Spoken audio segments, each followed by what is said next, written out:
একটি গ্রামে দুই বন্ধু থাকত। একজন সবসময় অন্যের ভুল খুঁজত, আরেকজন কম কথা বলতো কিন্তু সুন্দর কথা বলতো। একদিন গ্রামের এক গরিব মানুষ ভুল করে সবার সামনে পড়ে গেল। প্রথম বন্ধু তাকে নিয়ে হাসাহাসি করল।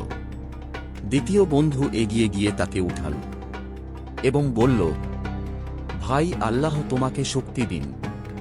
লোকটি চুপচাপ চলে গেল, কিন্তু তার চোখে ছিল কৃতজ্ঞতার জল। সেদিন রাতে প্রথম বন্ধু ঘুমাতে পারল না। তার কানে বারবার বাজতে লাগল, যে আল্লাহ ও পরকালে বিশ্বাস রাখে সে যেন ভালো কথা বলে অথবা নীরব থাকে। পরদিন থেকে সে বদলে গেল।